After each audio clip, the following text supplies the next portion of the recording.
रुपियाँको आत्मकथा। म रुपियाँ हुँ।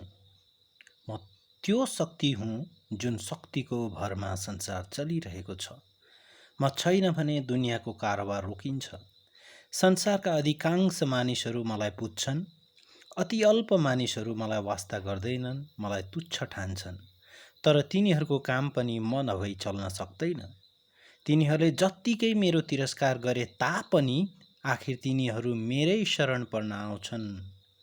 अब म सबैलाई मेरो जीवन कथा सुनाउँछु। मेरो जन्म एक खानीमा भएको हो।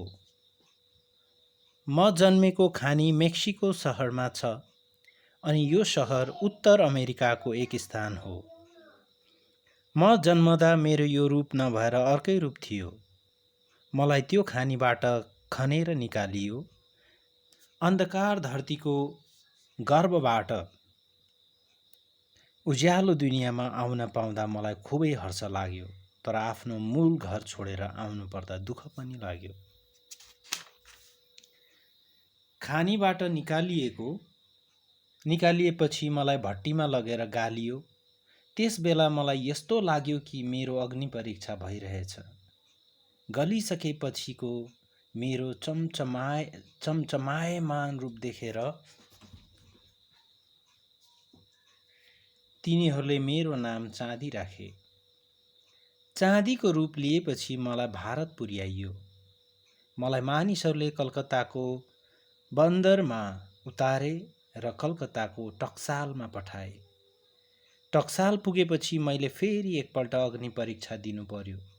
त्यसपछि तिनीहरूले मलाई गोलो आकार दिएर एकतिर राजाको छाप दिए अनि अर्कोतिर मेरो मूल्य र निर्माण कालको समय अङ्कन गरियो।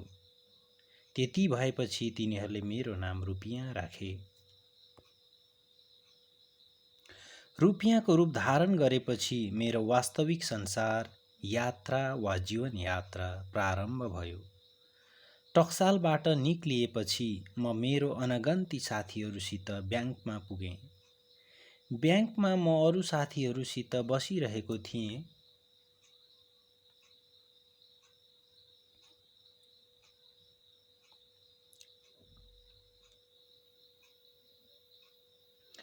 यस्तैमा कुनै महिनाको पहिला तारिकमा एक चपरासीको हातमा पुगेँ।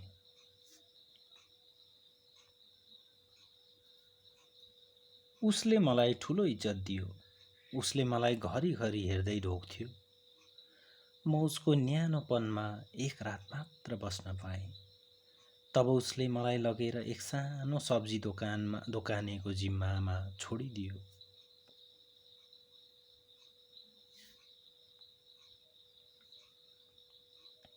अरू जात बिजातका कुरा, विचार, व्यवहार केही नमिल्ने साथीहरूसित म निकै दिन त्यो दोकाने कहाँ बसेँ। त्यसपछि उसले पनि अरूसित मलाई पनि लगेर एक बनिया कहाँ पुर्यायो। त्यो बनिया कहाँ म अरूसित धेरै लामो बस्नु पर्यो। त्यसपछि भने म यताउता घुम्न थालेँ। एकजनाको हातबाट अर्कोकोमा, एक स्थानबाट अर्को स्थान गर्दै कहिले ठुला तथा धनी मानिसको हात भएर कहिले गरिब तथा सानोको हात भएर म भारतका मुख्य सहरहरू घुमेर फेरि कलकत्तामै आइपुगेँ।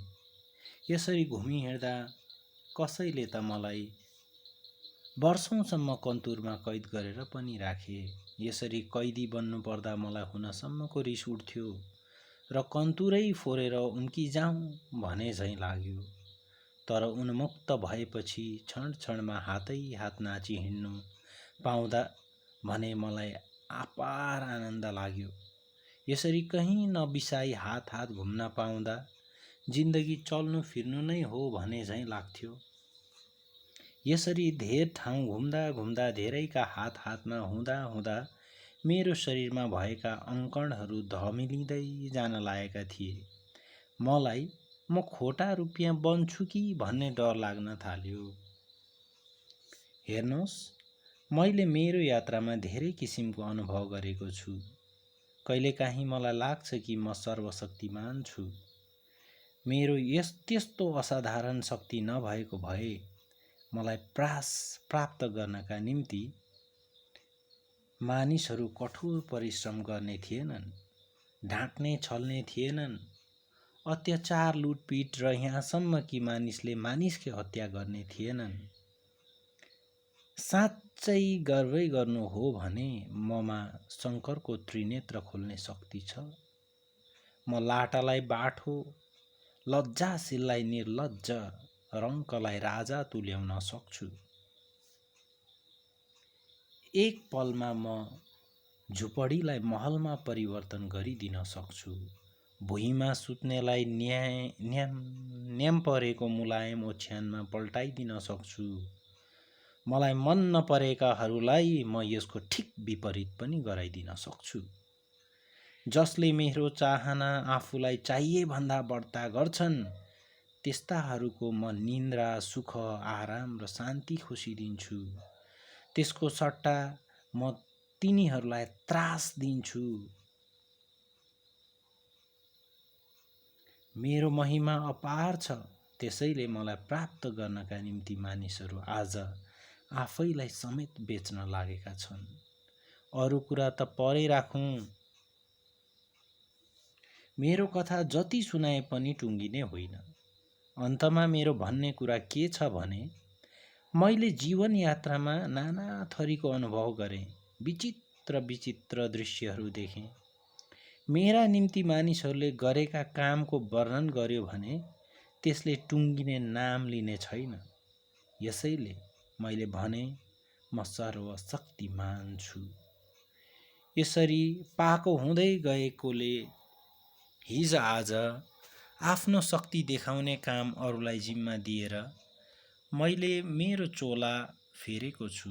हिजोआज म एक धार्मिक मानिसको घरमा देवता बनेर पुजिन लागेको छु। खोटा रुपियाँ हुन्छु होला भन्ने शङ्का लागेकै बेलामा एकजनाले मलाई अग्नि परीक्षामा राखेर ईश्वरको रूप दियो। त्यस दिनदेखि म पनि भगवानको रूप लिएर प्रतिदिन त्यस धार्मिक मानिसको श्रद्धा र भक्तिको पात्र बन्दै पारलौकिक जीवन बिताइरहेको छु। रुपियाँको रूपमा हुँदा पनि मैले मान मर्यादा र श्रद्धा भक्ति पाएथेँ, अनि आज एक भगवानको रूपमा पनि मानिसको मान मर्यादा र श्रद्धा भक्ति पाइरहेको छु। तर त्यो श्रद्धा भक्ति र यो श्रद्धा भक्तिमा कति महान वैषम्य यो म आफै पनि बुझ्न सक्दिनँ। जे होस्, म कत्तिको महान छु त्यो यो तलको पद पढेर बुझ्नुहोस्। शरीर सबको प्रिय हिँड्नुपर्छ लट्ठीधारी, शरीर सबको प्रिय हिँड्नुपर्छ लट्ठीधारी, बसे नयन कानमा बधिरता चढ्यो बेसरी, सफासँग फुलिसके शिव हर, बुढा तैपनि सतृष्ण भई घुम्दछन् धन कमौला कि भनी।